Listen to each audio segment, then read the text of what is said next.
for Sunday, June 21st, 2020.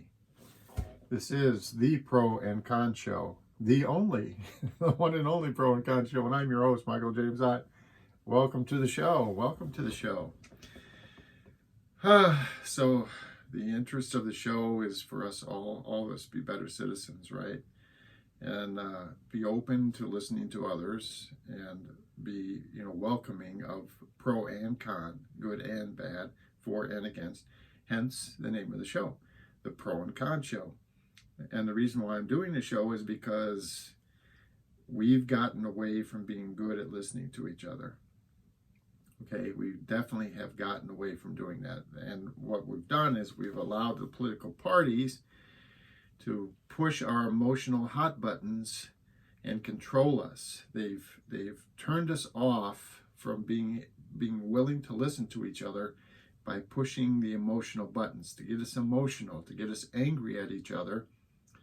When the reality is, if we were to spend some time talking and finding out where you came from and how you got to where you are on a particular position, and you were to listen to where I came from and where I got to on a particular position, you're going to find out there's a lot of common ground there, which would never, ever occur to you in the emotional battle zone of damned Republican versus, frickin' Democrat, or liberal versus conservative.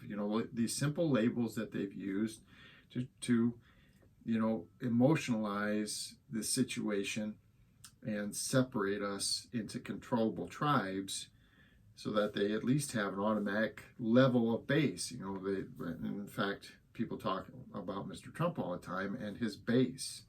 This is kind of his tribe, these people that he and his organization, by using language and stuff like that, they've been pushing that emotional button and they've been controlling these people. Okay? Like a cult or a tribe. Now, this show, the name of this show is called Awakening. Because the one thing that amazed me when Mr. Trump took over, he kind of made his way through a lot of different things, kind of came together, and he made his way onto the ticket as the presidential candidate for the Republican Party. And there was a ton of normal Republicans that when he was attempting to do that, expressed all kinds of hatred for him. So the people that have provided a lot of support for him since he became president, beforehand in the run-up for the presidency, they said nothing but scathing things about him, which were mostly the truth. So Mitch McConnell and these various other Republicans in the party were very negative on Mr. Trump until it became apparent that he was going to become the nominee from their party. And then things started to shift because certain people, unfortunately for us, and actually all of us to some degree, there's this thing called fiduciary responsibility. And they've either forsaken it or forgotten that they have it. But anyway, let's talk about awakening. So, some number of the Republican Party, these people are long-standing members of the Republican Party, people that have done all they could to support and elect folks like John McCain to the Senate and to his presidential attempts, and George Bush and Ronald Reagan, and the list goes on and on and on. These are Republican stalwarts who started looking at their what their party was doing and what was happening to it under Mr. Trump, and kind of the corruption of this thing, that they had these ideals that they were. It wasn't just electing Mr. Reagan, it was electing the ideals that Mr. Reagan was promoting. This is the thing that made it real for them, that made it something they wanted to support. And now they see that very much eroded. And I think there's a lot of everyday Republicans, if you will, who feel the same way. And I think it's growing more and more apparent that now, as Mr. Trump is faltering in his capabilities leading the country, with the pandemic and all this other stuff, there's a litany of things, actually, if you will, again, open your eyes and ears to pro and con, good and bad, for and against, you start seeing things more and more, and these folks are kind of leading the charge to this. So I want to read a thing. This was written in an op-ed. So one of the members of a group called the Lincoln Project wrote an op-ed, and he was being interviewed on one of the cable news programs. And this fellow, his name is Steve Schmidt, and he was John McCain's 2008 campaign manager. And this is what he said on live television. Now, again, this fellow, Steve Schmidt, he had spent his life, decades of his life, working unbelievably hard for Republican Party, Republican ideals like, balanced budgets and,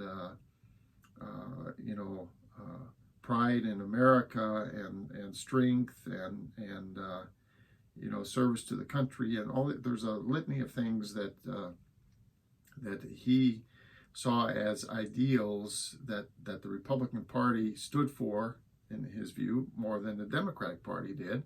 And so he worked diligently, with unbelievable effort for decades to do various things. And one of the things was working on various campaigns, including John McCain's, some of John McCain's campaigns.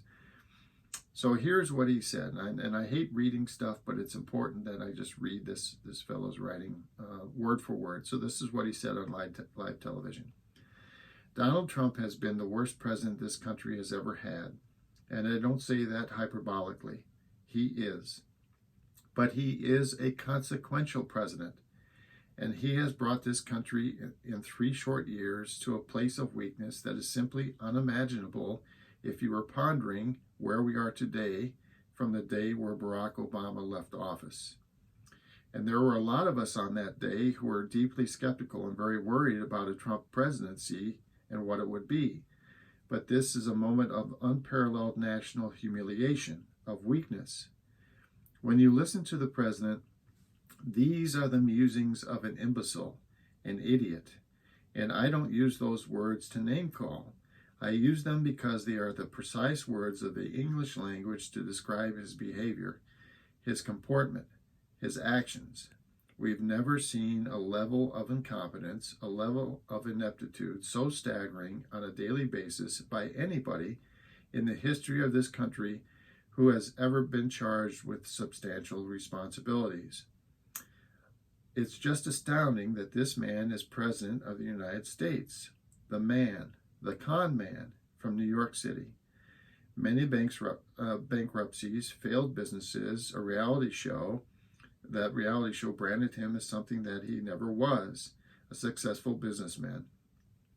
Well, he's President of the United States now, and the man who said he would make the country great again, and he's brought death, suffering, and economic collapse on a truly epic scale. And let's be clear, this isn't happening in every country around the world. This place, our home, our country, the United States, we are the epicenter. We are the place where you're the most likely to die from this disease. We're the ones with the most shattered economy. And we are because of the fool that sits in the Oval Office behind the Resolute desk. Awakening. Okay? Now, I have to say that when Mr. Trump was elected, I thought he would be a bad president, as in incompetent. okay, I really thought that he would not be very good at leading various initiatives and getting things done. I just thought it would be 4 years of floundering with him, blaming everybody for why he wasn't getting anything done. But I did not appreciate the level of corruption that this fellow would engender in our government. He's basically trying his very best to establish this organization around him where he basically has nothing but flunkies that he has, handpicked, that are loyal only to him, because basically he's giving them, this whole thing. It's just this incredible corrupt thing. And anybody that has an opposing view or is supposed to be like a watchdog, a supervisor over this kind of an independent thing, they're getting tossed. Bam, bam, bam, bam. And unfortunately, because of the enabling of the U.S. Senate, which is the only check on the president, the Senate is the only check, and right now it's got a Republican majority that's totally not willing to act. That's it. He can run amok, and he's running amok. And I know there's a lot of you out there that do appreciate it. There's a lot of you out there that don't yet. You don't yet, but you will. I guarantee you, there are so many people, and I am not saying anything disparaging about people who currently support Mr. Trump. You just don't get it yet. It's not that you're a bad person. It's you just haven't gotten it yet. You will. I guarantee you, you're going to get it. There's going to come a day where the light bulb's going to go on for you, and you're going to go, "Oh my God, what have I been doing?" Okay. Now I do want to also just talk about the rest of the organization, the Lincoln Project. So they have, here's their website, the Lincoln Project, and they run these ads against Mr. Trump. Truthful ads, by the way, but they're well made so that they're people watch them. They draw the eye, they draw attention and stuff like that. And I just want to read something here. So they have what they call their inspiration. Okay, so I'm just going to hit the highlights here. Abraham Lincoln led the United States through its bloodiest, most divisive, and most decisive period of our history. He fought not because he wanted to, but because he knew the dual goals of preserving the Union and ending of slavery would be achieved only through armed conflict. Lincoln always kept the enormous human costs of the struggle in the front of his mind. At Gettysburg, he implored us not to forget those that had given their last full measure of devotion to preserving the American experiment. Democracy is an experiment, folks. We need to keep working on it to keep that thing going. As it became clear that the Union would be victorious, Lincoln's thoughts turned to how the nation would bind up its wounds and move forward together. Today we find ourselves divided again. Sectionalism in the country and fractionalism in the government has led to even ever uglier examples of how our political system is failing. President Donald Trump and those who sign onto his Trumpism, basically this general corruption that he promotes, are a clear and present danger to the Constitution and our republic. And only defeating so polarizing a character as Trump will allow the country to heal its political and psychological wounds and allow for a new, better path forward for all Americans. And so they have a series of podcasts, and you can watch these or listen to these podcasts, not watch it, but listen to these podcasts. And the first one, where there's 6 or 7 founders of this Lincoln Project, that very first podcast where it talks about the the leaders of this organization. You should listen to that. I don't care whether you're a Republican, a Democrat. I don't care whether you love Trump or hate him. You should listen to that 1 hour program, because in that 1 hour, those, whatever it is, 5, 6, 7 individuals that talk about their lives for 10 or 15 minutes, it is a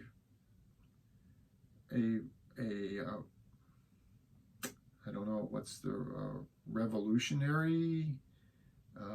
It's not the right word I'm looking for, but anyway, the ground will shake. You need to listen to these people and listen to them, listen to what they say, listen to how they got to where they are. Okay, this is what I implore people to do all the time on my show. Talk to people. Tell me, how did you get to where you are? And when you do that, when you listen to how people got to where they are, you begin to really fully understand things that you never understood, and you receive information that you never had, and you become much more aware of reality, of the real reality, the whole reality, not just the little sliver that you've seen, the little thing that you've, and the little path that you've been on in your life that you've experienced. You get a bigger picture of the whole thing. Listen to these people in their podcast. It's worth an hour of every single person's life. Everyone on the globe, for that matter, but certainly every one of the 340-ish, 330, whatever million Americans, listen to that one podcast. Republican, Democrat, Independent, staunch supporter of Mr. Trump, staunch hater of Mr. Trump, I don't care. Listen to the podcast. All right, so this is the Pro and Con Show. I'm Michael James Ott, as always. Until the next show, bye for now.